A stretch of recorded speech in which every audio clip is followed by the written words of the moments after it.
Amen. Amen. 2 Timothy chapter 2, verse 2. And the things that you have heard made me say in the presence of many witnesses, and trust to reliable people who will also be qualified to teach others. Amen.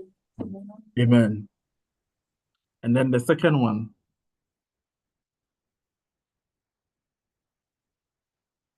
Ecclesiastes chapter 7, verse 12. Can anyone read the second memory verse for us? Yeah. Ecclesiastes chapter 7, verse 12. For wisdom is a defense as money is a defense. But the excellence of knowledge is that wisdom gives life to those who have it. Amen. Amen. So I presume these are very clear and the message is simple. Whatever we learn here, we should make sure we impact, and not just impact, we would impact onto others. So that is what the Lord is telling us tonight. Okay, so before we commence, these are basic ethics of life. There are some basic ethics. During the drama, whatever the drama team presented, there was one that they said, you shouldn't quit without trying. Before you pray, you have to believe, because whatever we are going to discuss here, if you don't tune yourself to whatever we are going to do here, there's no way you would understand. Before you speak, you have to listen. And the ear, the human ear, is naturally carved like a womb of women. And whatever you listen to, someday will bet your actions and whatever you think of. So it's important that we take heed or we take note from these key ethics. They are basic ethics. Before you spend, you have to earn. So you cannot spend without not earning. No, that is not how life works. So these are basic things that we need to understand or we need to note. Now, in my academic journey or in my experience as a researcher, I've come to realize that the more you learn, the more you come to realize there's much you don't know. And so the more we learn, the more we earn, the more we become abreast with whatever we have command over. It is important to understand that it is an avenue for us to humble ourselves to learn more. And so it wouldn't just be about me or whatever I'm going to discuss tonight, but then it is also going to lie upon you to share whatever experience that you have. This way, other people can also learn from the experiences that we have, and together we can move smoothly or we can be better off from what we know. So before I explain what research is about, looking at the demand, let me quickly zoom into the CV development or how you can structure your CV. There are certain things that mostly we overlook, but based on the examples that I'm going to give and how I'll explain them, we would revisit our CVs, pay close attention to certain details that we previously ignored. And then I believe we are going to be a blessing. And then the way employers or the way some professors or supervisors view us or view our history, achievements, and skills will be different. So let me quickly share. Okay. Okay, I hope you can see my screen from here. Hello, Sister Vivian. Yes, please. Okay, so this is just a template of what I want to use to explain how you can structure your CV. Now, it is important for us to know that simplicity is the mother, or simplicity is genius. Let me put it that way. Simplicity is genius. Mostly people have the impression that when you are developing your CV, you need to come up with something artistic or something huge. It can be simple and then it can be clear, concise, brief, and very presentable. Now, let me be quick to say there are some people who are into designs or into creative art generally. If you are applying for a work or in a career where you believe your skills are tailored to the design or creative art industry, yes, then you can design your CV in a way that will project what you are about. That is, if you're a designer, even that you tread with caution. So for those in the creative art, yes, you can have lines, rims, and other stuff to just design, just to prove that you are a designer or you are in the creative art industry. But generally, for those of us in the sciences, in the social sciences, it is always important to keep your CV very clear. Now, using this as an example, where the full name is captured is where your name is supposed to be. Your name shouldn't be written in a small manner, no, or you use small font. It's a means of branding yourself or selling yourself out. You are not there to explain yourself that, okay, this is what this means, that is what this means. No. So you need to try as much as possible to ensure that the information you put on your CV are accurate, are clear, and more presentable or readable. So as you can see at the top, we have contact, email, address, and languages. Now, someone may ask, why didn't you add your date of birth? Or perhaps, why didn't you add your photograph? Because we see some people adding photographs, we see some people adding their gender or even sex, that is male or female, or yeah, let me put it that way. So it is important that you leave those options out unless it is required. There are some jobs or there are some careers that there are some people who normally discriminate against certain people or certain groups of people.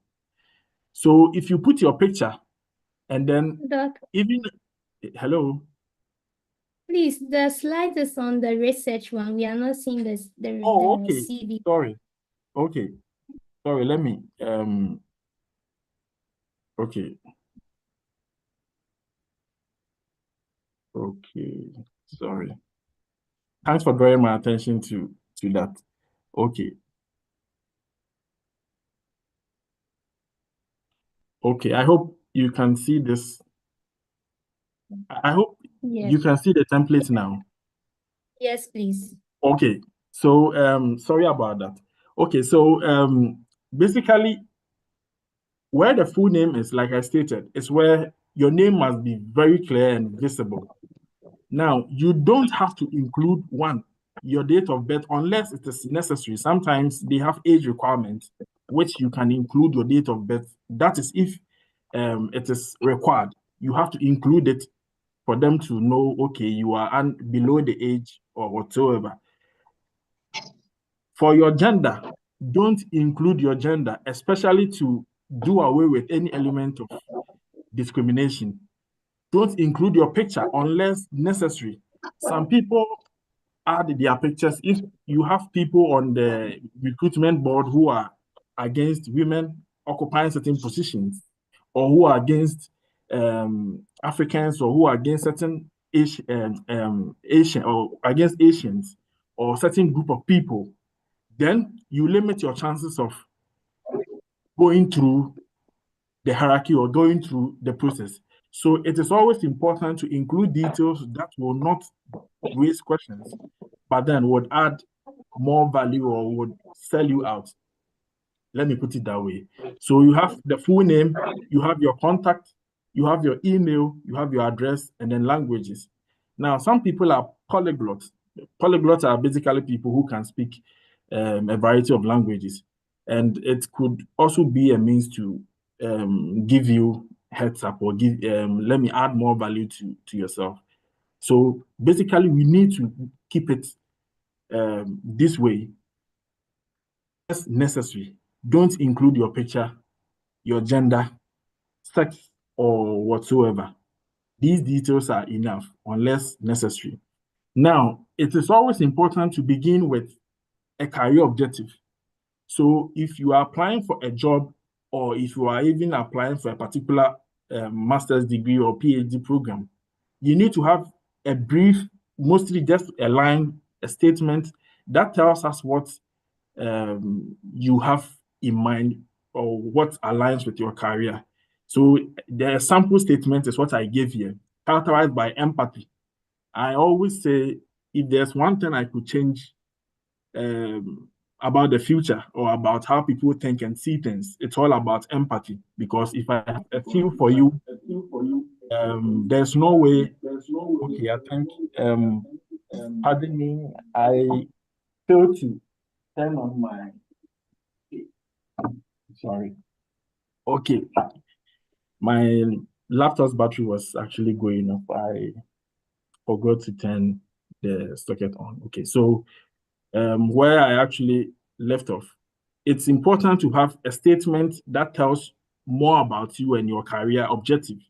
So empathy, if I feel for my brother, there's no way I would do something to hurt him or her. And if we all have this kind of feeling or empathy, the world would have been a better place. So empathy is very, very important. And so that is the career objective. And then your personal profile, it is just a line or two which basically tells us about what motivates you, whatever you actually do, whether you are your working experience, being a data analyst, what motivates you. It's just a brief statement which aligns with your career. So that is a personal profile statement. You place these ones there. And then we have what we call personal, professional websites. Now, professional websites are not only limited to OSID or LinkedIn. Yes, based on what you do, it could be your personal branding site or marketing site. It could be ResearchGate. It could be Google Scholar. So you just add something that would actually make them easily refer to anything that can personally brand you. So because you are not there to explain yourself, like I stated, the CV is what is branding or selling you. So it is important for us to include some of these details, which would help our employers or people who are reviewing us to potentially employ us in this manner. And then in some cases, some people could place skills or academic qualifications or work experience based on whatever you are applying for. You can tailor it. So after the professional website, you could have your working experience or you would have academic qualifications. So with your academic qualifications, it is important to always have the month and then the year. And then you give information. Some people mostly design their CVs include solely the institution without certain details, which are inappropriate or unacceptable. If an employer sees that, they will say, oh, this person is not serious. How are we supposed to know this institution can be found in this country or that country or whatsoever? So it is important for us to ensure conciseness, and then we ensure that we provide all the necessary details. So we have the month and year that you began your school or your education or your academic journey, and then the year that you completed. Now, with the degree and institution, you have what degree did you pursue? Maybe PhD in geographical science, and then in what institution? University of Ghana, Legon, possibly which region? It's in Ghana, and these details are enough, or they are okay. You don't just put the degree and then the institution, and then you just leave it out without the location. These are very important details. And it has to be from the current institution down to the last or your previous institutions. So that these are just examples or just to guide you on what or how to structure or how to develop this particular session, which has to do with your academic qualifications. Now, there's one aspect which is linked to core skills. Core skills. Now, the core skills basically tells us about your technical or hard skills. Here, I left it open because of the variety of disciplines that we have here. So if you are abreast or if you have command over, let's say, GIS and remote sensing, SPSS, R, MATLAB, Python, whatever hard skill that you have, it is important to include those skills here. Don't just include them because for including them sake. No. Everything you include here needs to be substantiated, because if you go for an interview and then they ask you, okay, you claim or you in your CV, you indicated you have this particular skill. How is it related to any of your achievements or any of your work, whatever you did previously? How does it align with your previous job responsibilities or duties? You need these skills to substantiate them. Don't just put them there for just to decorate your CV. No, your CV has to be, you need to be truthful in your CV. If those skills are basic or even moderate, indicate that they are basic or moderate. It would help you rather than just putting it there whilst you have no knowledge about it. And mostly we also ignore the fact that most people fail to ignore or fail to include their soft or social skills. Now, what do you mean by soft or social skills? We have examples here: negotiation, formal etiquette, eye contact, ability to present or make lovely presentations, cultural sensitivity, empathy that I made mention of, teamwork, leadership skills. It is important to include some of these things, not just include them. They need to be substantiated by your work experience. Because if they ask you, what are your achievements? What are your strengths? What are your weaknesses? Your strengths must be linked to some of your work experience or something you did previously. It could be even in school. You had a team working on a project. Whatever you were responsible, maybe you were the secretary or you were the leader. You can substantiate the soft skill with those experiences, even if it is a team of few members. Let's say your lecturer told you or asked you to come up with a project. You were just 5 in number. Yes, you were the leader, but it was an avenue for you to develop your leadership skills. And so if you include leadership skills based on how successful you were, you can include those skills in here. Employers wish to see these two. They need to know you, and everything that you are good at might be handy or might come handy in as possibly when they employ you. Some of these skills become handy. So let's take note of this and then include these details accordingly. And with the work experience, we have the year, the month and year, like I stated for the academic qualifications. You need to include the month you started and the year, and then when you ended that particular work. The position, what role? Were you a sales agent? Were you a researcher? Were you a teaching assistant? You need to include that portfolio, the department, and then the school or the institution and the country in here. And then description of your responsibilities. It is very, very important. And it could easily help substantiate your soft and hard skills. It could easily do so. So you need to, the same way we have time for ourselves, it is important that we get the needed time to develop our CVs accordingly. So that is the description. And you include based on recency, what you are doing now and then what you did previously. You can include all those details accordingly. Now, we also ignore the voluntary part. Sometimes we engage, or sometimes we engage in certain activities as volunteers.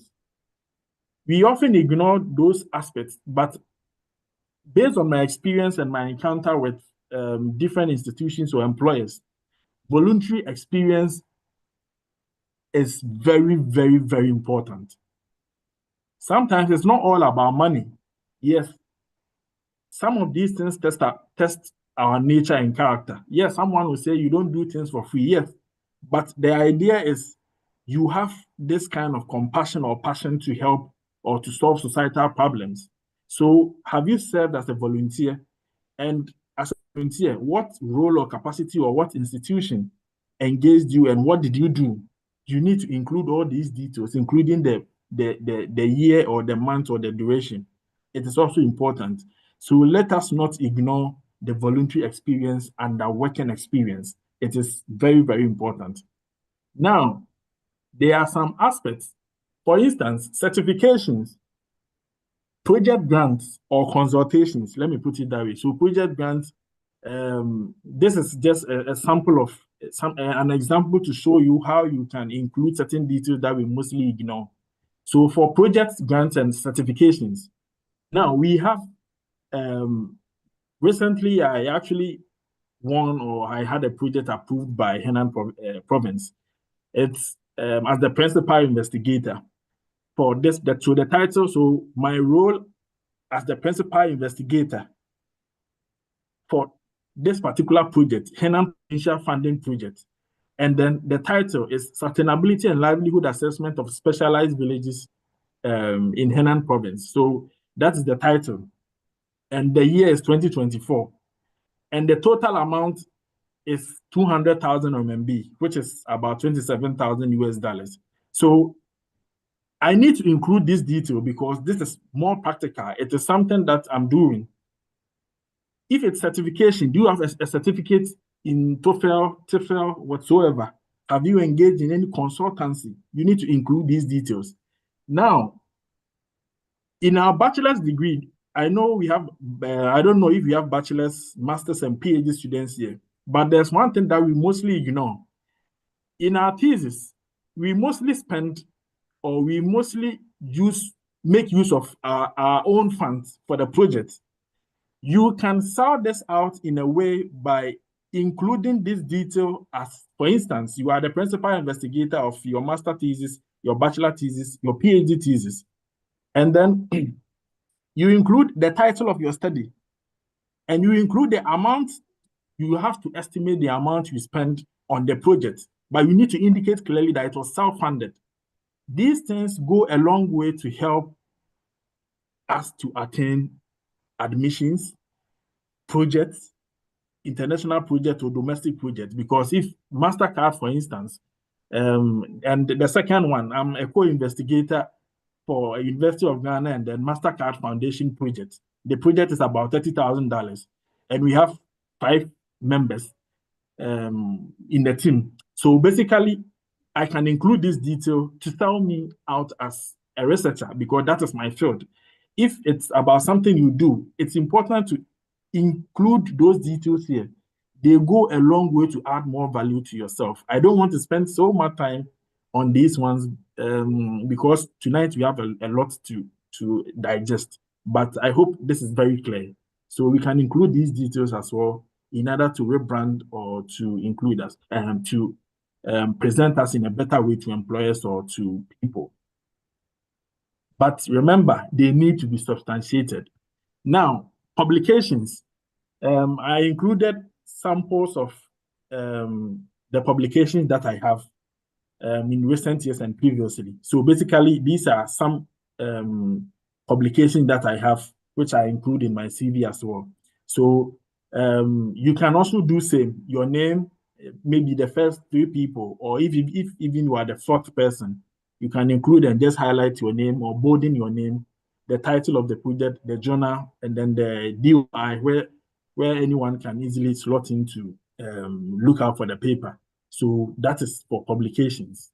So and then under publications, you can include book chapters and even the title of your master or PhD thesis. If you are doing your master's, you can include your bachelor's degree thesis.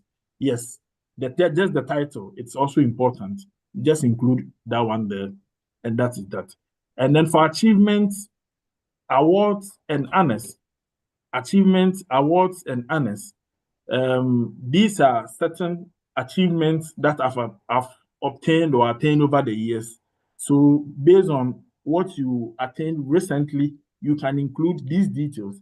So an excellent paper award during the 3rd Asian Young Geographers, we had a conference, and among the 300 participants, my paper, the paper I presented was among the very best. They selected 5 top papers, and That was actually that. So you need to include your achievements, your awards and honors accordingly.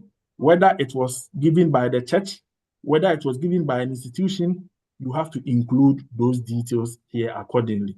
So including your scholarships.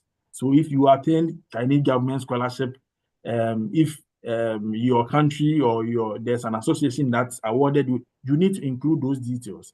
They go a long way to help with your branding.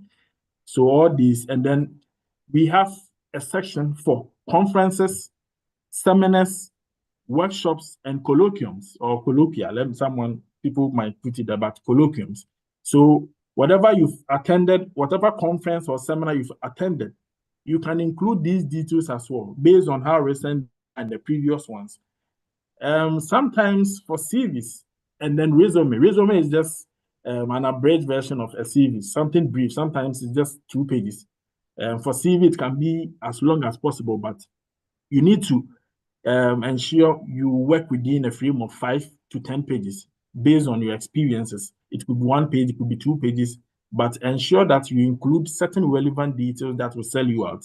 It has to be very clear. So basically, this is for the conference and seminar. And then we have leadership and membership. So for leadership and membership, I think with the introduction, it actually gave out all these. So these are aspects where I serve as a leader or a member.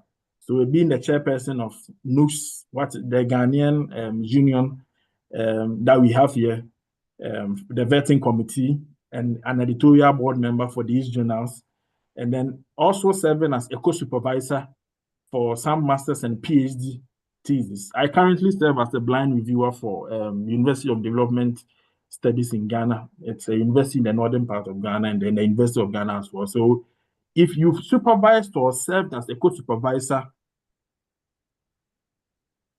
supervising bachelor or master or PhD thesis, you need to include this, especially for those who want to be in academia or people who want to pursue a research career. It is very, very important. So you need to include these details.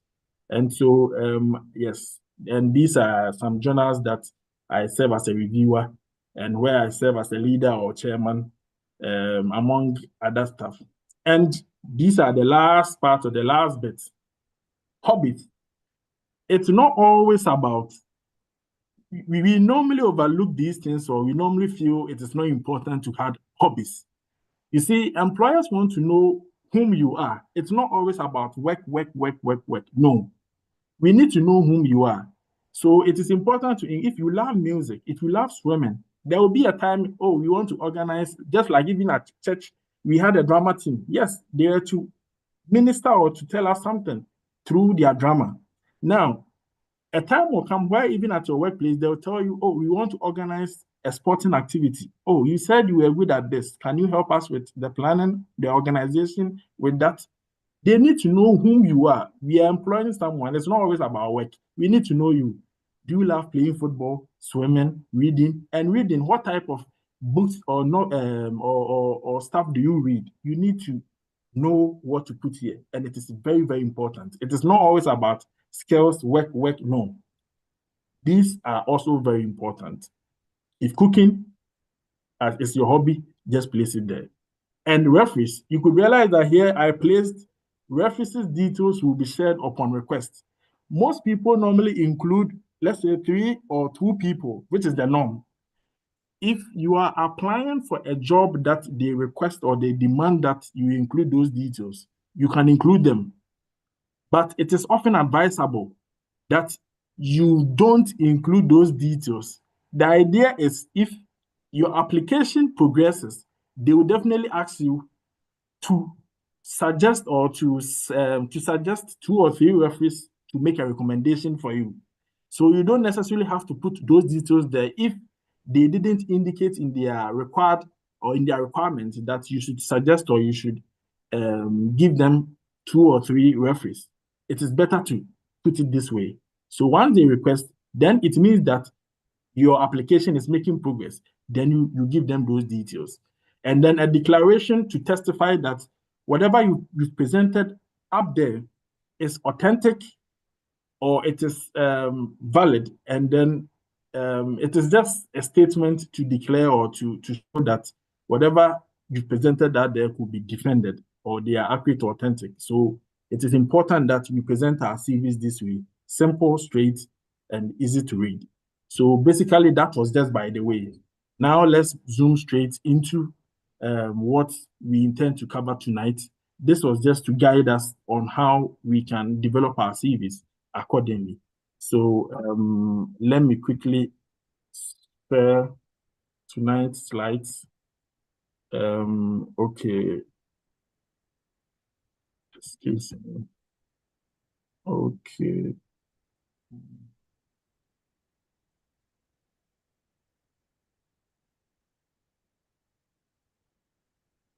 Okay.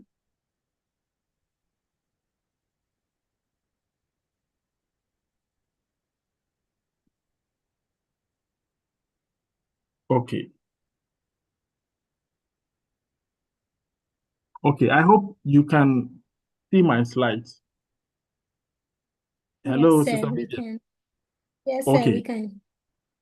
Okay. So what is research about? Well, what is the concept of research? Let me state that before the whole concept of research came about, it's not about the definitions here. I just want to be practical and simple as much as possible so that people who don't know what research is about would understand what the whole concept is. Before the concept of, or prior to the whole concept of research, there were myths, there were legends. And what do I mean by this? For instance, let me use prior to Ghana creating new regions. We had 10 regions in Ghana. People believe that there was a woman who once existed and had 10 children or 10 kids. And the woman actually gave each of the children talents. So, based on the talents which was actually given to them and how they utilized them, is linked to how the formation of the different regions in Ghana and the endowment of resources in each region. So, those who utilize their talents very well have more resources. That was the belief. And those who did not utilize their talent did not have so much resources. So, as to how true this is based on research. So, it propelled people to actually carry out research. And through research, we got to know that no, the current formation was based primarily based on migration. So people migrated from different parts of the world, or yes, different parts of the world to settle in modern day Ghana for better climate, for food, and for other stuff. So that was what gave birth to the whole concept of research. Necessity is the mother of all inventions. That people put it. Yeah. So mostly, if we come up with something that is more systematic to solve a problem or to come up with a branch of knowledge, then we've already ushered ourselves into what research is about. Okay. So what motivates us to do research? The members we have here, I'm sure some are into business, but most are into academics. Now, people want to be self-employed by being researchers or independent researchers. Even in our businesses, before we can be successful, we need to study the market, identify certain gaps in the market, and then we know which products, and then we know what kind of product that we need to venture in or we need to invest in that would actually yield or give us more profit. So people actually people are motivated to serve as researchers because they want to attain a degree or be self-employed, or they want to go the extra mile of solving societal problems. Sometimes people want to be so creative that they want to devise something that will help the society. So this is what motivates us to be researchers. And currently, most people here in China, whether they are master's degree students or PhD, are obliged, or as partial fulfillment of their degrees, they are required to publish. And so the whole publication spree has become a necessity. So it's not just about your thesis or proposal development, which we will delve a bit into as we proceed, but it is a necessity. So it is important that we understand these dynamics and know how to go about it. In the drama, I was happy when someone said, "Oh, does your parents pressurize you to actually attain good grades to do this?" Certain people pursue research just for the desire to be respected or to please their parents. Yes, unfortunately, that is the case. But in as much as you want to please your parents, you are the master of your own life. You are the architect of your own life. No one knows yourself better than you do. And you need to shape your path, your career path, or whatever you want to do your own way. A time will come, your parents may not be around, your sisters or family may not be around. It is just you and only you. So it is important that we come to accept that research is part of us, whether we want to pursue it as a career, whether we want to pursue it by being in the academia or by being in business. Research is very important because you need to do research before you can attain whatever you wish to attain. So that is what motivates us. Let's proceed. Someone may ask, where should I start from? I gain admission, whether you're a master student now, whether you're a PhD student, a PhD candidate or student. It is important to know that in your academic journey, after your master's, you might want to do PhD. You might want to go into the industry or stay in academia. Now, the question is, where do you have to start from if you start as a bachelor or as a master's degree student or as a PhD student? Where do you have to start from? The moment you go into a school, it is important to build a positive community. How do you build this positive community? Now, before you enter a school, you assess yourself. What are your core strengths? What am I very good at? What do I want to be in future? You just don't jump into any vehicle without knowing its destination unless you have a plan. Don't jump into any vehicle without knowing its destination unless you have a plan or a strategy. Else, you are bound to fail. And you don't have any, you wouldn't have anyone else to blame but yourself. So if you sit down and make self-reflections, and then you tend to know what you want to be in future. Yes, we have plan A, plan B, plan C.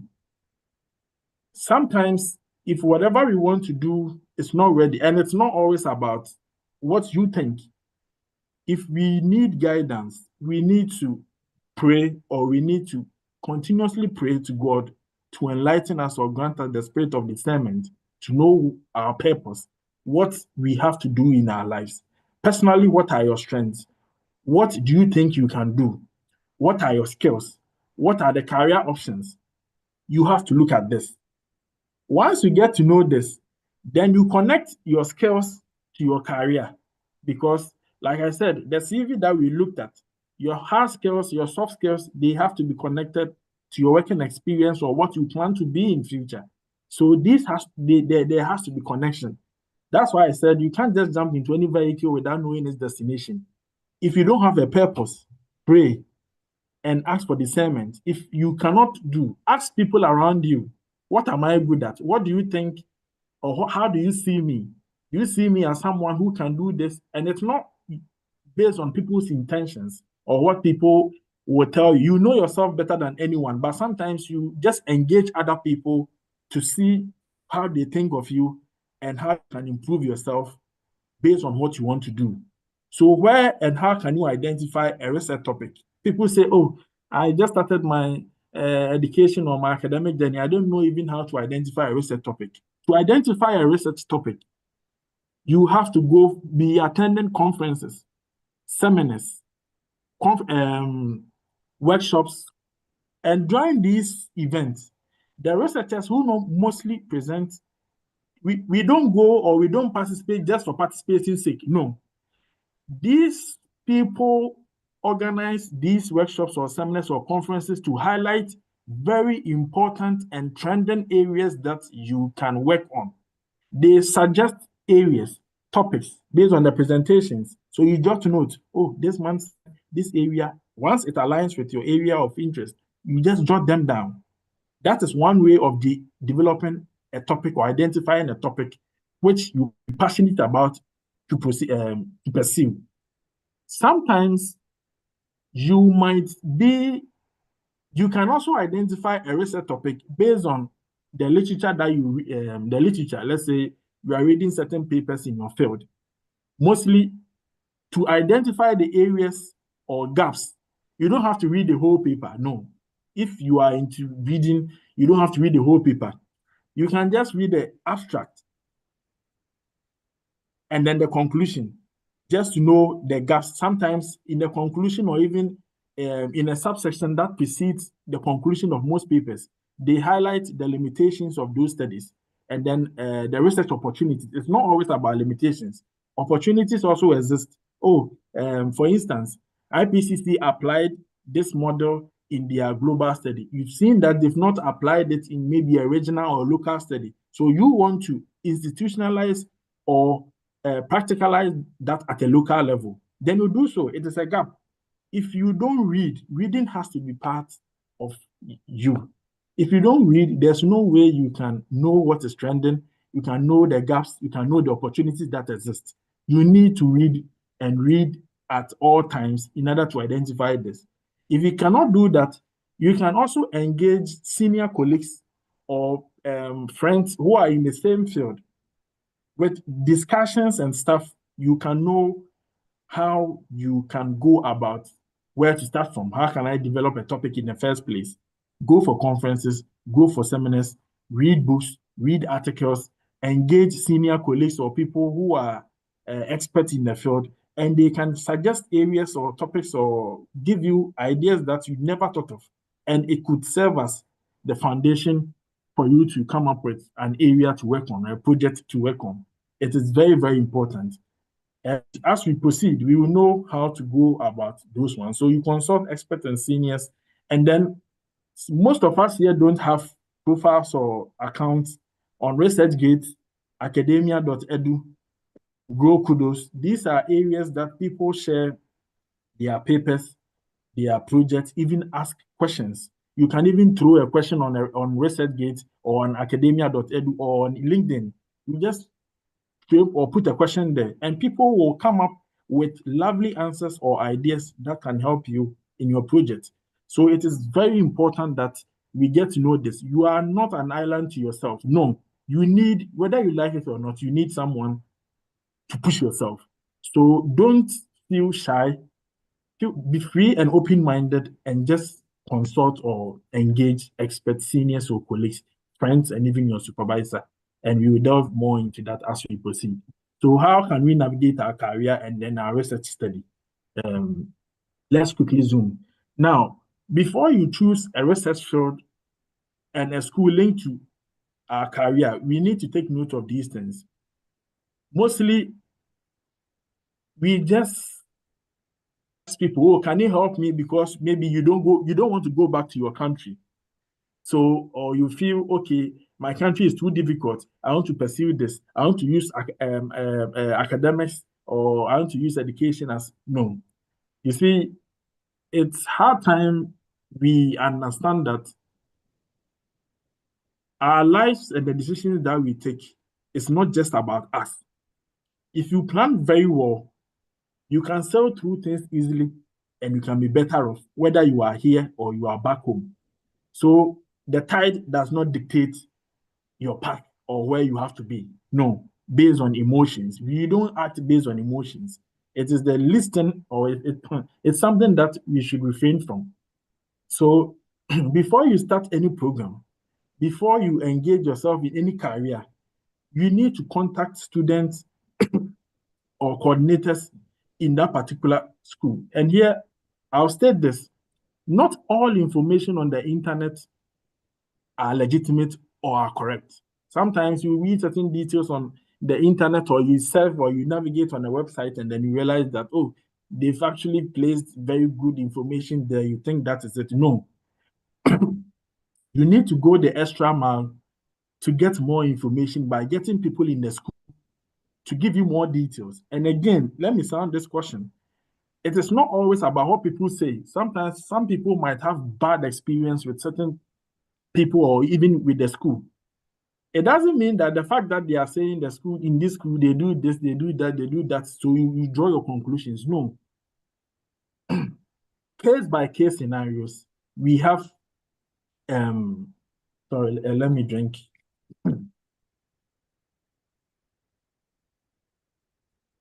So we all have our personal experiences. We all have our personal experiences.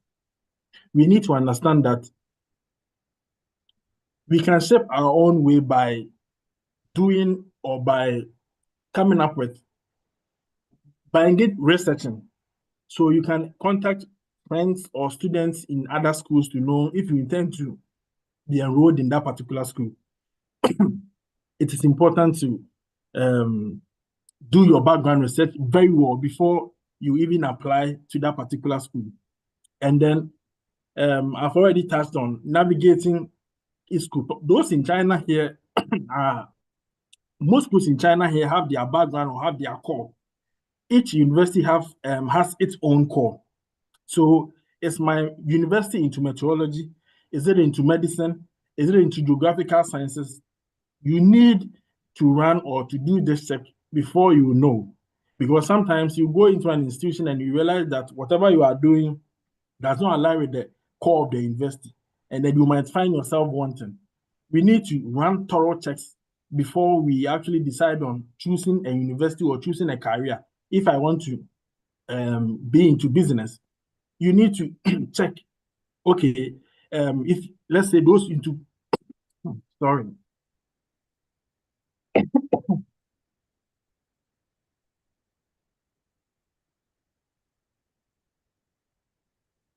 Those into cosmetics, before maybe you start that, what is your target? Sorry, I've not been so well lately, so I'm now recovering. Pardon me for that. But what if you want to venture into cosmetics? What actually who are the people you are targeting? Maybe the area that you'll be selling, most of the people have dry skin or oily skin, and then you end up going for maybe pomades, which are for dry people with dry skin. You are bound to fail. So you need to do extensive checks. You need to engage people more before you can venture into anything. If it's about school, get in touch with people with departments, not just reading information on the website and concluding. No, even for all I know, most of this information have been there for years, for months, without knowing, and things change with time. So it is important for us to engage people within the school extensively, and based on the information that they give, we can then draw our conclusions or decide on what to do next. Okay, so before you consider the core of the university, beware of misinformation on website. Like I stated earlier, what people tell you, you might have your own experience. Someone might be okay, someone else might not be okay. And that is why we need our intuition, we need the Spirit of God, we need whatever information we gather to draw our conclusions before we proceed on the next step. Okay. So if no matter how skilled you are, no matter how good you are, if you find yourself at the wrong place, you are worthless. If you find yourself at the wrong place, you are worthless. So it is important that we actually take note of these things moving forward. Now, in our preparation or in our school, there are certain funding or opportunities which are available. And mostly we have the central and then provincial or university funded fellowships. Some people are not on scholarship, some people are on partial scholarships. We can do our own research to know some of these things. People cannot do the applications for us. We can sit behind our PCs and do some of these things ourselves by searching for these. So we have Google, we have so many search engines that you can use to look out for opportunities. And then we have external funding sources. So for projects, for people in academia who want scholarship or partial scholarship, there are some useful resources or links which are in these slides, which might be useful to you in the near future. And then we have funding, where we have our families and friends, and then the crowdfunding approach. People solicit for funds to help them with their project or whatever they are embarking on. So this is just by the way. Okay. So before you plan or before you actually look out for a school, it is also important to first write to some of the professors in the school. So here we call them prospective supervisors. For masters and PhD, you need a professor to give you a letter of acceptance before sometimes you can proceed or before you can have scholarship opportunity to pursue your dream program. Now, in writing to these professors, there are very important information that we need to note. When we serve institutional websites, mostly we go to department or faculty department, you select the department or the school that aligns with your career goal, your research goal, and then we go straight to their faculties. Now, there are so many avenues that we can engage people. I've been on ResearchGate for some time. I've been on academia.edu. It is a perfect opportunity. Mostly you can just find people updating or posting their research works and other details. It is an opportunity for us to engage, or in those areas, we can text or even engage some of the professors that we find their names on websites. We can engage them there. You can just text them or email them or send them a message. Mostly, we tend to overlook certain important details, which we will touch on. So it is important that when we go for, we navigate websites, we look out for their names. You need to check their backgrounds, their publications, their research interest before you write to them. You don't just write to them because, okay, I'm into environmental science. Environmental science is very broad. It has so many areas. Someone may be working on environmental chemistry, might be doing other things which basically might not be in your what do we call it, in your area of interest. So it is important that if we navigate these websites, we need to engage them via email or other research platforms. And we can also make life easier. When we go for conferences, workshops, and seminars, don't just close your diary and go home. No. After the seminar, use that opportunity to engage experts or people who present during the seminar or conference. Most of these people, experts, are professors, associate professors, who maybe they are coming from a different institution.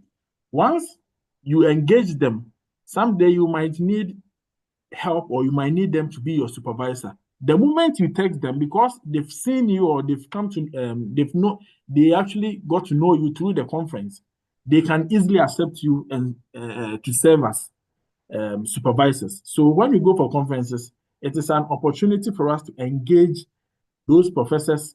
They could even give advice to us in our projects, not just even about admission or whatsoever, but it is an avenue for us to get ideas from them, have this establish a positive networking or community or link with them. And it makes things much easier. Sometimes if they can't even be of help to you, they can easily suggest a colleague and even give their emails or even talk to them, and they can easily accept you.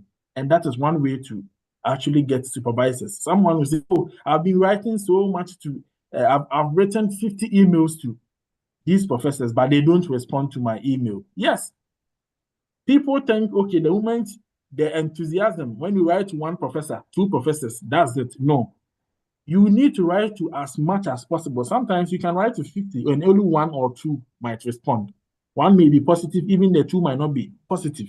So you need to write as much as possible. I had a diary some time ago during my master's and PhD where I had hundreds of emails and names of professors. I wrote to most of them. And at the end of the day, you end up having just 5 responding. So you shouldn't give up when you write to 10 and you have no response, keep writing or keep looking out for more professors and write to them. And we mostly make this mistake when we are actually writing to them. I have examples, but because of time and then because I cannot stop and go back, when I'm finishing these slides to the organizers or to the executives, I would add those ones to it, which could be very helpful. In emails, I'll touch on that if time only permits. We need to keep our emails very brief. Now, the trick is sometimes when we write the subjects in English, not all Chinese professors, if it were to be Europe, fine, in America, fine, in UK, fine. In China here, because most of the professors are not so familiar with English language, they might not be able to read and they might easily discard your email. They might easily discard your email or not even open to read what is in there. So the trick is in the subject, sometimes you have to translate the subject. Maybe Dr. Isaac Sarfo or Miss Vivian or Miss Tolu. You can just add that plus request to be my prospective supervisor for my PhD study. Just translate those things into Chinese and paste them. The moment they see those ones, they will read, they will open your email to read. That is one way of going about making them read or making them respond to your email. Now, in the main text or in the email, we need to keep the message brief. Professors don't have time to be reading lengthy emails. We need to keep those emails very brief because we are going to attach our cover letters, we are going to attach our CVs, we are going to attach our research proposals, CV, cover letter, research proposals, and even representative papers. You include them in the emails just to show that, okay, you are ready for the task. And so if you write lengthy email, they will not read, they will discard it. Keep it brief, attach those documents. You don't necessarily have to even translate them into Chinese like we did for the subject, but it will force them to download those stuff and then they will read it. So basically, this is what we need to know. We can get them on different research platforms, conferences, engage them, and then it will make the work easier. It's not always about going to the website, copying the email, writing to the email. No. These platforms are there to help us engage them or to make life easier for us. And like I stated, basically, this is what we need to know when we are preparing to have a prospective supervisor. So here I'm going to give some essential tips of what a supervisor's role is and what our role as a student or as a researcher or whatsoever is during our academic journey. So as a supervisor, they are just advisors and they are ideally quality assurance. They are to ensure that whatever you are doing, you are on the right path. They are not supposed to spoon feed you. And so this is what we need to note. Now, let's proceed. In most cases, in our schools, we tend to find ourselves in a situation where someone will say, oh, my supervisor does not tell me what to do. I'm doing this. My supervisor says I should change my topic. Every time, change topic. Do this, do that. Before you write a supervisor, before you engage a supervisor, you need to establish certain clear principle path with them so that midway you don't get stuck. Now, for instance, oh, my supervisor is your supervisor or your prospective supervisor research interest is A, B, C, D. Maybe they want to look at global land use change and climate variability. Your interest is also looking at Ghana and then Ghana's land or Nigeria's land use land cover change and climate variability. Maybe your professor does not like a small scale or a local study, but wants global or maybe continental study. Now, it is important for us to have a clear roadmap. You need to, okay, people will say, oh, even if I want to meet my supervisor, I cannot meet him. He doesn't give, maybe because he is not so conversant or does not have command over English language. You need to establish a clear communication path. It could be over the phone. It could be over email. It could be meeting him in person and even finding someone who could, if the person could even do a translate for you.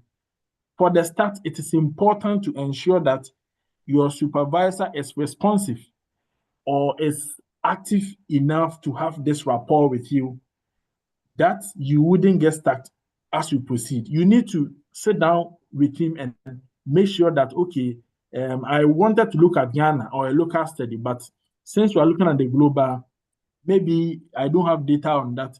Maybe I can do something continental, but I'll need more time. I'll need this to study. You need to ensure there's a clear path before you proceed with anything. Ensure this. Don't just have any supervisor. Now, let me state this. We have three different types of supervisors. We have one that is very active, will see you through everything that you are doing and wants to know your progress, your research progress, will be up to date with you to know your challenges, whatever you are doing. And then we also have the supervisor who is quite dormant and not so active. The free role supervisors, oh, anything you want to do, feel free to do it. What matters most to them is publish. I need paper. I want to see you are publishing. We have those freelancers. They don't care. We have other ones. Whether you send anything you send to them, okay. They don't care what you do. They don't add any input to your work. Everything is okay. Now, the same way we have these kind of supervisors, we have students who are also like that. We have students who don't want to be pressured to work. So some students want freedom. Oh, I want to do a topic of my choice. My supervisor is too demanding. We also have students who are dormant. They are like lukewarm water. They are dormant and they are active. They only rise to the occasion when it matters most. So the same way we have supervisors who are that way, we also have students who are like that. Unfortunately, we have students and professors sometimes mismatching. You get it? So it's like you have a serious student who really wants to work, but to have a supervisor who is not corresponding or cooperating.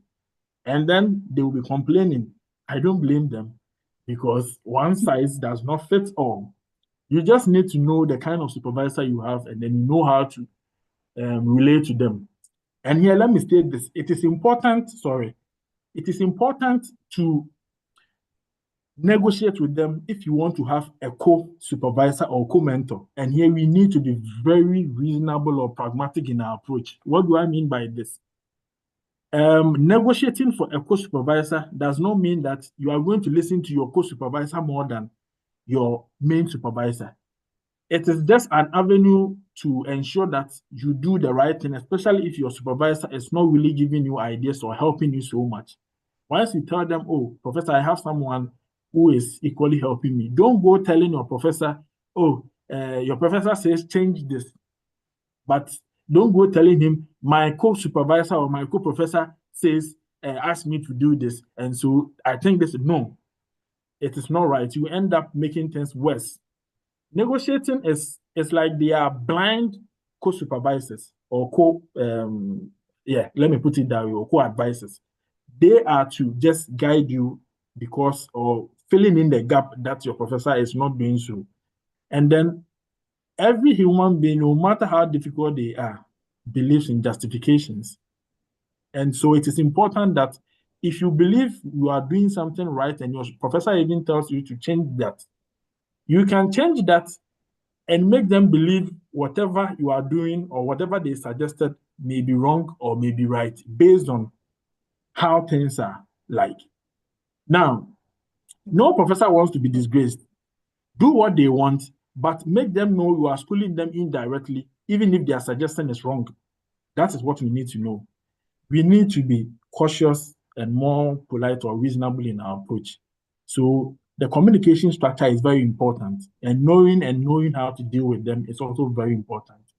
So you need to. So each type of supervisor will be suited to some types of students, but there is a mismatch, and unfortunately, the right one might find him or herself with the wrong person, but know how to deal with them. If we fail to get the fundamentals wrong, the structure of the building or moving forward things will be very difficult. That is why before you actually accept any invitation or offer from an advisor, you need to be very, very cautious, or you need to be very careful of your approach. Once you get to know they are responsive, they are active, and you set very good communication part or channel with them, then you can proceed from there. Don't just accept any supervisor just like that. You might be stuck midway or at the end. So it's something that we should know. And no supervisor will spoon feed you. Don't expect your supervisor to be. Some supervisors are good to even run analysis for students to present in their to publish or to present, but supervisors are not meant to spoon feed us. They are meant to guide us in whatever we do. So it's all about you. In China here, it is all about you. Put it at the back of your mindset that it's self-tutoring. You are teaching yourself. And that is why we need to make use of our seniors, people who are in our field, or even YouTube.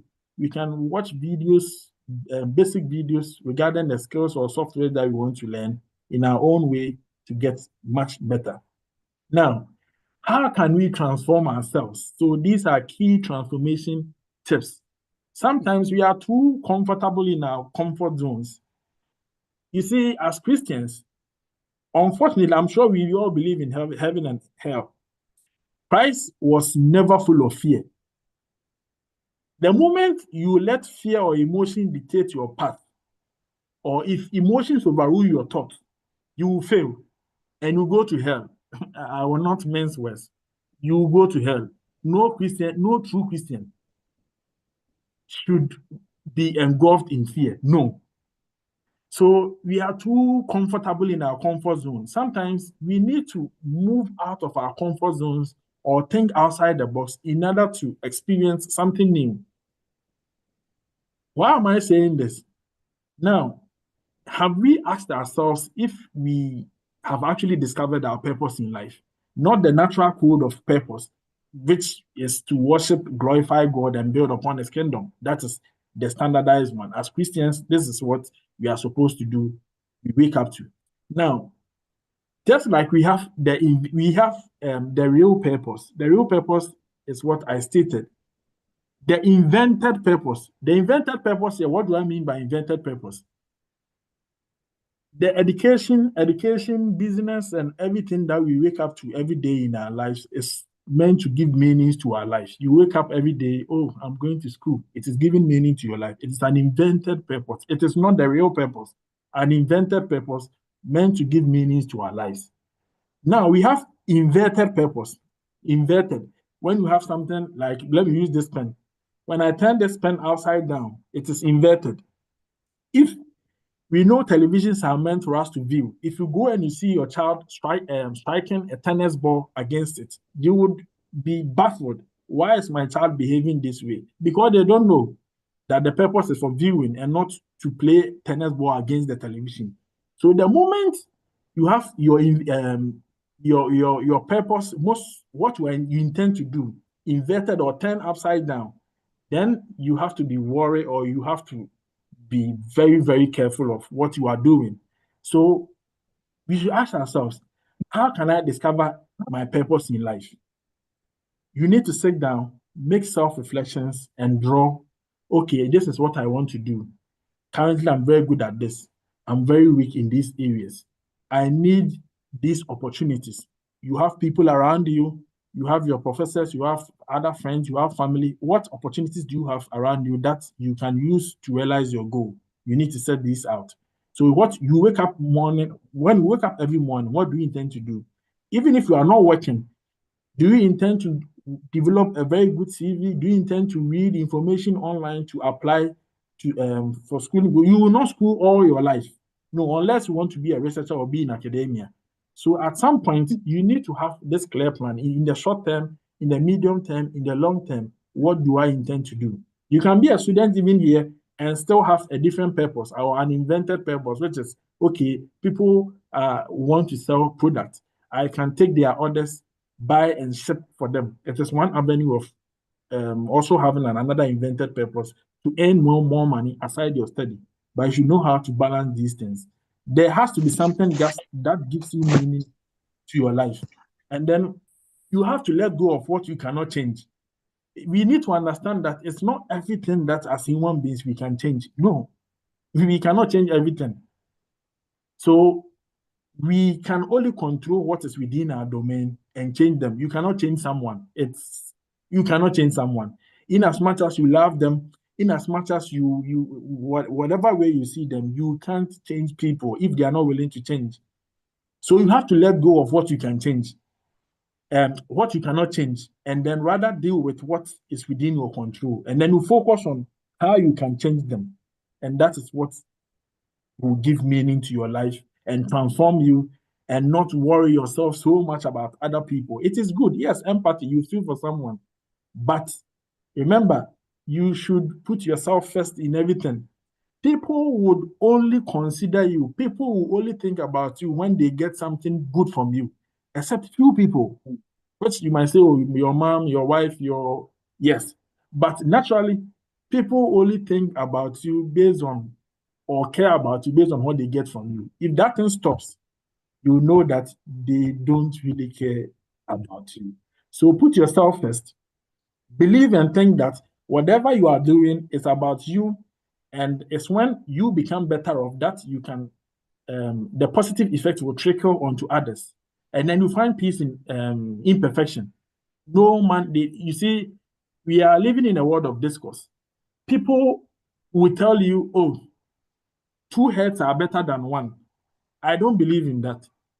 Why? Two mad heads can never be better than one sane or one sensible head. Certain things needs to change. Oh, no, practice makes a man perfect. But the same people will come and tell you, oh, no man is perfect. Practice makes a man perfect. No man is perfect. So we need to understand that we can't be perfect human beings. You can try to be perfect. We try to be like Christ. We try to emulate Christ. But you can define your own path and be unique in your own way. Find peace in imperfection. You can't always be right or be perfect. That is something that you need to know. And then you have to preserve your dignity by being tough or toughening yourself, being more mature than self-control. Sometimes the body craves for things that our spirit is against our spirit. Sometimes when we are young, I want to be a doctor, I want to be a pilot, I want to be this. But as we grow, some of these things change because we tend to face reality. We need to be patient and know what challenges we encounter, the strength we have, and how we can overcome some of these things. That is to say, in every move you do, just keep your self-control or keep your head up. Just keep your head. It is very, very important. And always seek to improve yourself, no matter how little it is. I'm sure someone will say, oh, I don't like long talks, long seminars, long this.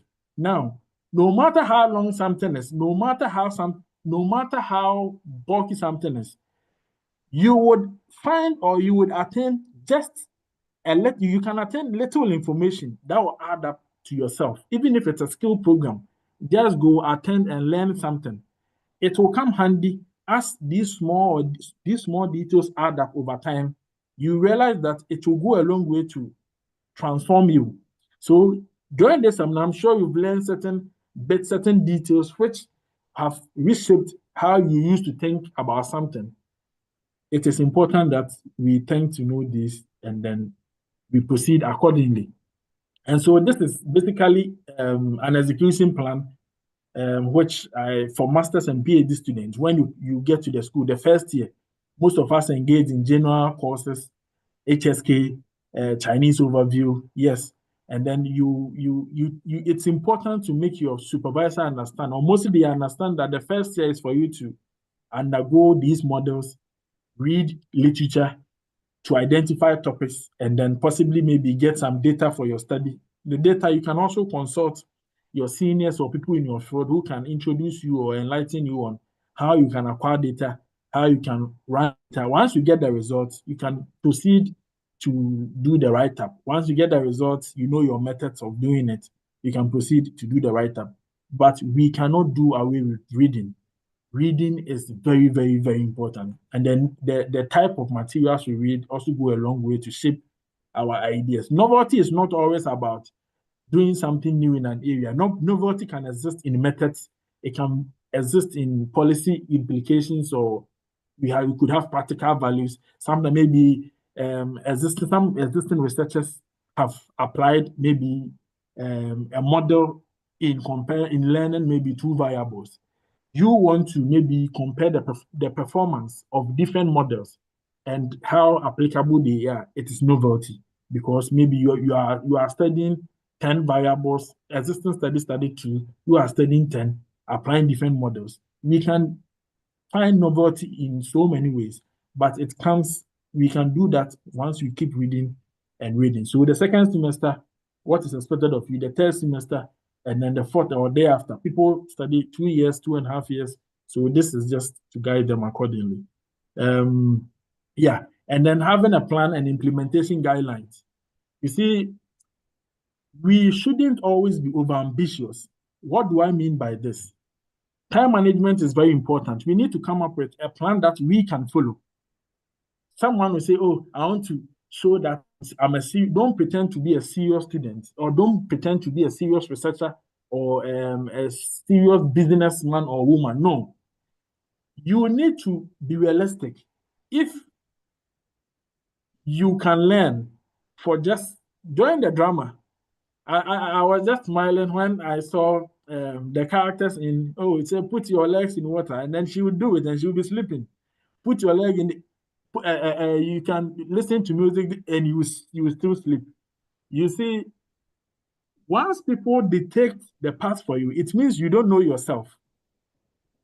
Personally, you have to sit down and reflect. Why do I always sleep when I take a book? It makes me sleep faster. Why can't I study for 1 hour, 1 hour, 30 minutes, 2 hours? This is what you need to know. You need to know yourself. If it takes you 10 or 20 minutes or 30 minutes to learn, and now it's the name of a person, an animal, a place, or a thing, just stick to that. Perfection or improvement comes with time. You can only improve with time. If you sit on your bed, I can sit on my bed now and still read and do my work without sleeping because I've practiced or I've done so many things which I've gotten used to that. Personally, what you need to do is know yourself, come up with a plan that you can follow, not over-ambitious plan. No. If your plan is to study at dawn or at midnight, the moment you wake up and you sleep, try taking your book and see, you'll be yawning, you'll be yawning. But you realize that you'll be learning or you grasp so many things. If you are tired or under stress, don't stress yourself to read. So yourself, have a plan. Even if it takes 10 minutes to learn something good, just stick to the 10 minutes. Improving upon the time comes with time. Let me put it that way. So don't force yourself into doing things that your body is not used to. No, you end up failing. And then it is also important in our research, don't try to do everything by your own unless the area you are looking at, nobody can help you. Sometimes we find ourselves carrying out research projects which nobody has idea of or nobody has command over. And so it will be you and only you. You struggle and you go through a whole lot of stress before you end up completing your project or your thesis or whatsoever. We have to make good use of our seniors, our friends or colleagues. Now, if I want to, when we start, maybe you can learn one model, but you realize that your supervisor is pressuring you to publish or write a paper as soon as possible. Once you establish a good network or community with other people, can you help me with this project? I can add you as a co-author to my paper. I need to learn from this. Please run this for me. Then your friend will run the data for you. Once you get the results, it is also an avenue for you to learn from the process. In as much as maybe you might not have time, and you might not have so much time, but you can draw other people who are into the same subject to help you to complete the required tasks as quickly as possible. And then later on, you can learn whatever they did for you. It's not about letting them do your work for you and then you sit down idle thinking every day they'll be doing the work for you. No. Just use them in a way that can help you to also learn better and improve yourself. So you bring other people, you collaborate with them to ensure you have a very good paper. You know one model, they know different models. You can draw upon their expertise to have a very, very good paper. What your supervisor wants is a very good paper, a solid paper. But it's not always about publications. That is what we should know. We should understand that it's an avenue for us to learn and get better. And sometimes in life, currently you are in school, people are enjoying money. People are enjoying money outside our domain. So let's take note of it and then understand that this is a self-development stage. So some people currently, someone will be studying, maybe have family issues, relationship issues. Let me put it, broken heart, or possibly going through some hurt and still managing this with the academic studies. It is important for us to understand that sometimes we put on our CV, I multitask. Multitasking is not only linked to what you do at the workplace. You have family issues on your neck.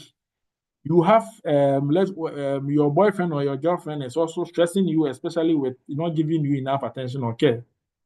You also tasked with working on your proposal or a paper or whatsoever. Your professor is giving you pressure. Now you need to merge all these things, and we should not see these as a challenge, but rather an avenue to toughen our mindsets or the way we handle or approach issues. Because in real life, you will start working, and then these same issues, you'll be confronted with these same issues. How would you deal with these issues? Would you continue to worry about these issues when and even mistake yourself, or what would you do? It is part of it. It's something that will always be part of us. So we need to toughen up and just get used to these things. And then we need to develop a sound and healthy nutrition. We mostly ignore this part. Eating healthy is very good, and eating healthy is not about solely keto. No, it's not about solely keto. We should know when to eat, how to eat, and then what kind of meals to eat. So making a healthy or sound nutrition an ally is very, very important, because the brain and the body needs something good to function very well. It's very important. Now, the road is not always smooth. Sometimes you have a plan, but you realize that as you start, things begin to unfold, and then you have to go back, reshape or redesign whatever you have. You don't have to force yourself to stick to one particular plan. The road is not always smooth. It could change with time. So we just need to know when to adjust or when to revise when it matters most. So you are the greatest project you would ever work on. If it has to do with you restarting yourself, resetting and refocus, you have to do it as many times as you need. So your thesis is not a better project than you working on yourself. This stage is a personal development stage that is preparing you for the outer world. Don't take everything personal. Yeah, hello. Please, there is something, I think, an ad blocking the slides. Okay. Yeah, and kindly check your private message as well. Thank you. Okay. Let me. Sorry.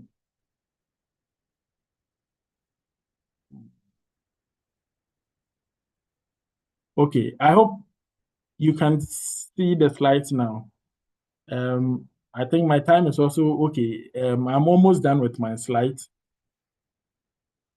Please, is it clear for you now? It's not on display. It's okay. It's okay. It's okay. Yeah. Okay. Yes, please. Okay. So you are the greatest ever project you ever work on. Not your thesis. Your thesis is not bigger than you, and you don't have to take everything personally.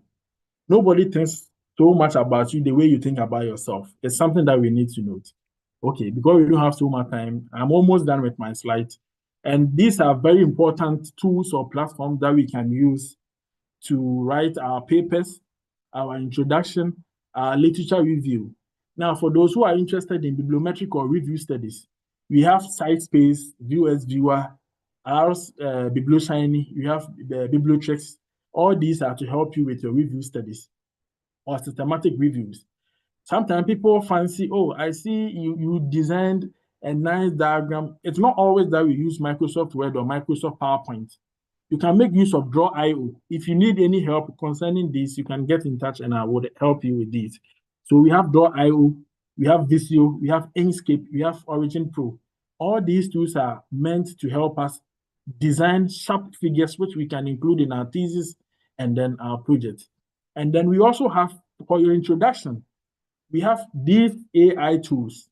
Now, based on my experience, currently we have tools that we can use to detect AI.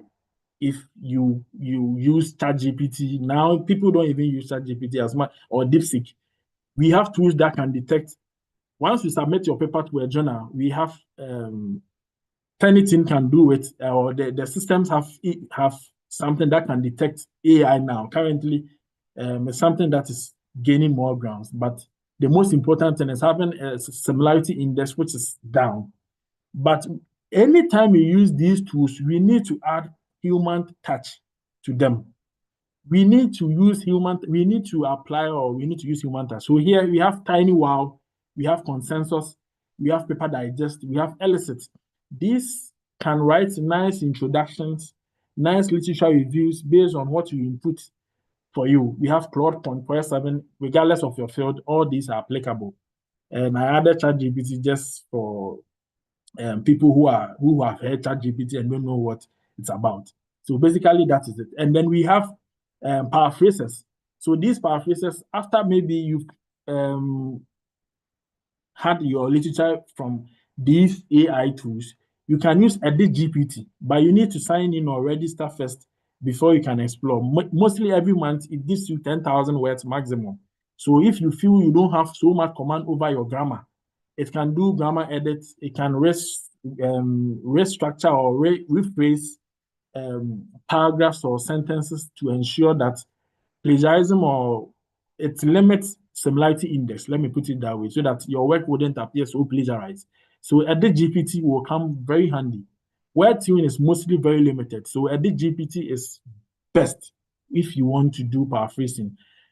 Some people use Killboards, Grammarly, they are all acceptable. And then for those who are into coding and stuff, GitHub is perfect for you. And so basically that is that. I didn't include data download sets because of the different disciplines that we have here. So you can revisit these anytime, and then you realize that now your research will take a new view, and these AI tools are very, very good and much more standardized.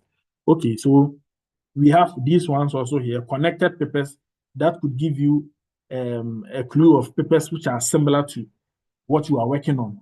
And then we have SCI pack, we have chat PDF. The chat PDF they are all AI tools that can merge PDFs and then generate information from them, regardless of the field we are working on. And then DeepL Write. The DeepL Write is now for people who mostly want to translate things. DeepL is the best. Google Translate sometimes may not give you that accurate stuff. But for your project, for your thesis, sometimes even the abstract, when you want to translate your abstract into Chinese or other languages, DeepL is very good. It's not only limited to translation, but it could also be a good write for you as well.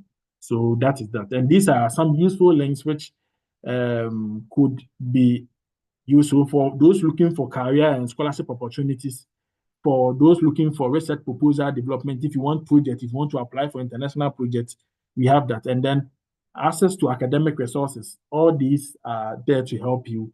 And then Google make use of these platforms. And then if you want to write a good resume or CV, yeah, we have some online free sources which you can use, or you can even use Microsoft Word to design based on how the template that I give. We have Canva, and then these sites which are free that you can just input the details, and then it will give you a very good CV. So basically, that is the end of my presentation on slides, or that I wanted. I don't know. Do I have some time to just touch on or show examples of the email templates? If the time is already exhausted, then I think when you share it with the members, they can easily follow to know. But if I have some 5 or 10 minutes, I can easily go through those ones. And I think we can bring our session to a successful end. So please, you can go. Okay, so let me quickly chip that in here. Okay. Okay, so let me chip those ones in here so that I promise to make this very brief. And okay, I hope you can see this clearly. Hello. Yes, yes, please. Okay. It's So clear. when I was talking about the CVs and then how during my presentation I made mention of how you can write or develop or translate the subject. So as you can see here, this is just a sample of when I was applying for a postdoctoral. Put it on the- Okay. Please, can I proceed? Yes, Okay. So it's a bit as you small, can. so if you can put display. Oh, okay. Sorry. Um, is it okay now? Yes, please. Okay. So we can see Dr. Sarfo and some Chinese above. Yeah. So when I was during the process of me applying for a postdoctoral research fellowship, I adapted the same and it worked. So you have your name and then the position you are applying for. If it's for a prospective supervisor, you just add plus and then you indicate whatever you want to add in the subject. And then the email I sent to them, that was this particular one was to Henan University. And you could see the attachment. I sent some to Tongji University, to different universities. And I had positive feedbacks from most of them. But at the end of the day, if you have more offers, you can just settle on one based on if the one that gives you the opportunity to improve yourself, not just as a researcher, but you have the opportunity to also teach and then engage in other student supervision and other things. Yeah, so basically, this is a sample of the email I sent to my current advisor. And then afterwards, he reverted back with something positive. And also, this is also, this is also another sample, which I would like to say. So I sent this, so it has to be very brief, and then you add the necessary, what do you call it, attachment. So when he responded that he wanted to engage me or have a discussion with me. So in a follow-up email, I actually requested for an interview or a meeting with him prior to the whole college or the school interviewing me. So I had that kind of discussion with him just for us to get that rapport. So you need to set those grounds up. It's not just, okay, I want you as my professor, that, and then that is it. You can arrange for a discussion or a meeting. It could even be a written text via WeChat, via email, because they can translate. It will be much more convenient to some extent. So basically, that is it. This was part of the meeting. And then this was the one I sent to Tongji University. Yes, and the professor also came back with a positive feedback. And but later on, when the offers came, I had to sit down, check, and then decide on which one I want to work with. Sometimes it's not always about the reputation of the school. It's important, but it's not just about the reputation. So we need to factor in so many things. Okay. And then currently, my current contract here ends next month. And I'm actually hoping for a renewal or even moving to another university where I could have much more better offers. So this is a current email I sent to one of the professors at one of the universities here, Henan Polytechnic University. And then this is the feedback. So you see there, Dr. Isaac, nice to hear from you. I have read your CV and proposal carefully. Many congrats for your productive scientific contributions. So that's the feedback that they gave based on the email or the request email I sent to them. So this is a feedback email. And then this is also another professor who also came up with a feedback after I sent him an email with those attachments. If they could actually give me a postdoctoral research position or assistant professorship position, and that was the feedback. So these are basically to guide you on how you can do same. Keep your message very brief. Don't write so many things in the email because they will not read. Keep it brief. Add the necessary attachments, and then you can proceed from there. So this is basically also a cover letter. I'll make all these slides available, which you can refer to anytime. So here I was telling them what I was doing, what I did in my PhD, my strengths, and then my strengths, and then my research interest. And then if you check the last two paragraphs, the last but one and last but two paragraphs, you see, I have excellent proficiency writing and data interpretation skills. It's not only about your hard skills or your publications and stuff, but what sometimes you could offer to the university in other means. So I have the capacity to work independently, blah, blah, blah, blah, blah. But at the end of the day, you see, at the last button, I stated I am open to collaborating or working in other areas as well. So you don't just limit yourself to what you know, but if you are somebody who is a fast learner or can improve, we include that. And I can learn, blah, blah, blah, blah. And then in the latter part, please review my CV for a compilation of some of my work history, publications, and accomplishments. And then that's it. You can end it. So I wouldn't waste so much time. I just wanted to walk you through so that later when I view this, I make available these slides. I think you can easily understand them and then know how you can use these slides to improve, or the information that you've obtained to improve your CVs, your cover letters, and then your next applications or career. Thank you. Thank you so much, Dr. Sarfo. God bless you. Hello. I hope I didn't exhaust too much time. I know time is fast spent, but I would please I would ask our members or the brethren here to pardon me for the time. Yeah, some of these subjects need to be explained thoroughly. So pardon me if I overexhausted my time. Thank you, sir. Thank you. God bless you so much. We appreciate your heart to actually bless us, irrespective of the short time we gave you. God bless you for that. We bless you too. So we will just move straight to our question and answers. For the sake of time, we will not go through all the questions. We will send the questions to you. When you are done answering, we can send it back to our members. So for now, we'll take just 2 questions.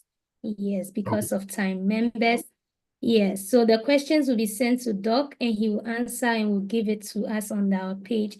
And those who are not on our page, you would have to add the WeChat to be sent to the chat box. You can add our beautiful secretary. She will send you the PDF and the response to the questions afterwards. God bless you all for cooperating. So, Doc, our very first question has to do with the person wants to know if they can include religious leadership position held into their CV, and they want to know if it is advisable. Okay, it's very, very advisable to include that. The idea is mostly we have diversity and inclusive statements which we normally advocate for. So if you are applying for a job that is handled by a Muslim or people in other religious bodies, it is advisable to remove those aspects. That is if you want to increase your chances of attaining the job, because the idea is people would always fancy prioritizing those in their religion than those who are not within their religion. So don't include your religious background in the initial or in your personal portfolio. And then in terms of leadership, try not to include that. If they ask you, fine, you can give it out during the process. But then Generally, if you are applying to a job that does not really care about the backgrounds of people in that respect, in that order, you can include your religious portfolio or leadership under the leadership and membership section. Yeah, I hope it's clear. Thank you so much, Doc. Please, I hope the question was answered. All right, so we move to our next question, and it says that in China, some schools I realize are not open to knowing some of the conference that goes on. How can I find good conferences to attend? Or how do I know if these conferences are genuine to invest in? That is a very, very important question. Now, let me respond to this question in two folds. Not all conferences are worth participating in. Just as we have predatory journals that do not care about the quality of work, they are only interested in the monies that they are going to get from you. It is important that we note that we have conferences that are only interested in your money. Maybe you might see that as an opportunity to travel to different places. If that is your ultimate goal, that you want to go elsewhere or use the conference as an opportunity, that's fine. But other things being equal, for those in computer sciences, conferences are very good compared to paper publications. Not all disciplines prioritize papers compared to conferences. Both are very good, but certain disciplines actually prioritize or see more importance in conferences than than papers. Now, which conferences are more genuine? Conferences that tend to give an avenue for younger researchers to publish their papers in Scopus, in SCI or SSCI journals, not just any journal, are genuine. For instance, we have AGU, American Geographical Union Sciences conferences. We have European Geographers Union conferences. We have Asian. So we have AGU, different kinds of conferences which are genuine and acceptable if you get the opportunity to participate in these conferences. Even when you apply for visa, they would give you the visa right away. Not all conferences are genuine. So we need to take note of the ones which are not genuine, only seek to look for money, and mostly sometimes they will not even align. Those conferences do not even align with our areas of interest or our areas of specialization. So we need to take note of those ones. And how can we get to know some of these conferences? That is, we can get to know some of these by visiting the sites that I've indicated. You can subscribe to those sites in the slide that I will make available after this particular session. You will receive emails accordingly. Sometimes some also send random emails, which you can come across some of them. And then if you wish to participate, you can. But look out for the ones that you feel are much more standardized or okay. You get the opportunity to meet the people that you'll be citing in your paper. Sometimes when I go for conference, oh, I've been seeing your project on Africa, I've been seeing your project in Ghana, and I'm happy to meet you. Yes, people see, there are people in site, you will see most of them there, and it will be a perfect opportunity for you to engage them. So that is that. Some are just for your money. Don't waste your time on those ones, or don't even think about engaging in those ones. So the resources or links I will provide will help you with after subscribing with the ones which are genuine that you can participate in.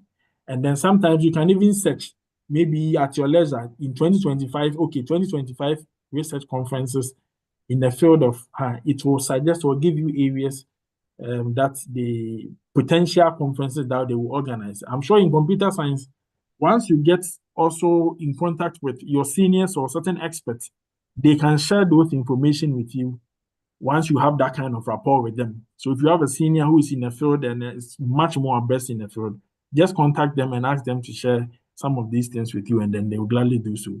What is left of you is to just to pay attention to the email details, and then the people who are on the board of the conference or the conference committee, the countries, the amount they'll be demanding, and yeah, you have to be careful about those ones.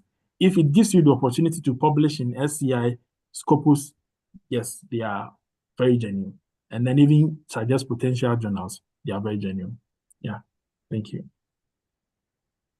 Thank you so much, Dr. Sarfo. Thank you.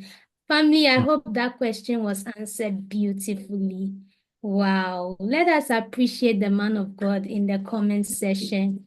Let us appreciate the man of God. Bible says in Proverbs 11 verse 25 that those who live to bless others will have blessing heaped upon them. So bless the man of God. He has blessed our lives this evening. Our lives are never going to be the same. God bless you so much, Doctor. We appreciate your service to the body of Christ. I'm humbled to be here, and it's a privilege for me to also meet the entire membership and then the executives. It just wouldn't be just whatever we discussed today. If any of the members here need help with their research projects, need some guidance or anything, I will surely avail myself to also guide or help as much as I can. Even if it's something in your field, you've written a paper and you want me to review.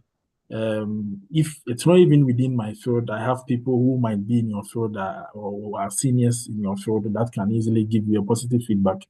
And I believe whatever we've learned here tonight through the CV structuring, how we see research, even our supervisors, how we can communicate or interact with them, I believe these are avenues for us to personally improve ourselves and then see the world in a different perspective. Education is good. Currently, it's all about self-development. The more you develop yourself, the more you become better, and the more you'll be able to face the real world, because so many things go on. Sometimes you'll be faced by harsh conditions, but no matter what, the tenacity or whatever you have, the alacrity you might even have in turning tight will show or goes a long way to substantiate the faith you have in God, your patience, and how you can turn your weakness into strength, or you can turn minor situations into something huge that could be to your benefit.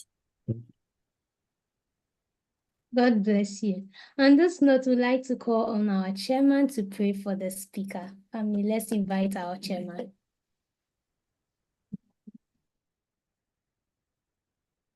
Amen. Amen. We thank God so much for such an insightful seminar.